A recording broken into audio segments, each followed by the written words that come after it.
name is Ray Radwin and I'm a 5th grader from Kincaid Elementary School. Today I'm going to be reading Little Leaders, Bold Women in Black History. This book is by Vashti Harrison. I have chosen 2 Black women from this book whose names are Dr. Mae Jemison and Nina Simone. Nina Simone was born in 1933 and she died in 2003. She is known for being a pianist, singer, and an activist. Nina, who is also known as Eunice Wyman, grew up in a home where music was all around. A prodigy with love for Bach, Brahms, and Beethoven, she dreamed of becoming the first Black concert pianist. Activism, however, was as much of a part as her music was. At age 12, when Eunice's parents removed from the front row of her recitals to make room for a white couple, she stood up and refused to play until the injustice was corrected. The event left her hardened and distrustful, but demonstrated the power of activism through music. As a young adult, financial troubles and discrimination got in the way of her studies, so Eunice began giving piano lessons. She soon learned that she could earn double the money by performing in nightclubs in Atlantic City.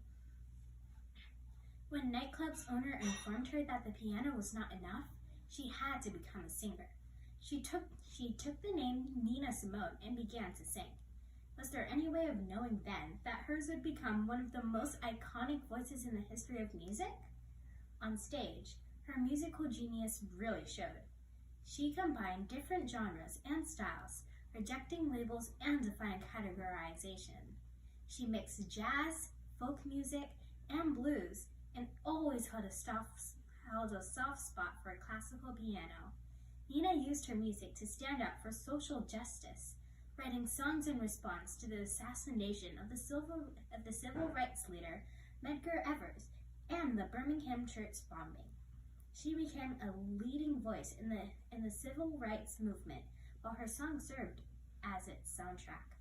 The next woman I am going to be reading about is Dr. Mae Jemison. She was born in 1956 and she's still alive to this day. She is best known for being an engineer, physician, and an astronaut. As a child, Mae loved to read, especially books about science and astronomy. By the time she was in kindergarten, she knew she wanted to become a scientist. This, however, did not keep her from other passions. Mae also wanted to be a dancer, and throughout her youth, she studied every type of dance. In college in the 1970s, Mae double majored in chemical engineering and African American studies. When she learned about Dr. Martin Luther King Jr., she saw his work as a call to action to help people. So after graduating, she decided to become a doctor. She joined the Peace Corps in 1983 and traveled to West Africa on a 2-year program to provide medical assistance to those in need. After returning, she saw major changes taking place at NASA.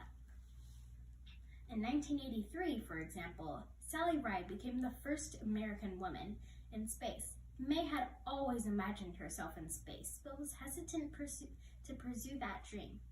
But it was like seeing the actress Nichelle Nichols play Lieutenant Uhura in the TV show Star Trek that finally inspired her to apply in the space program.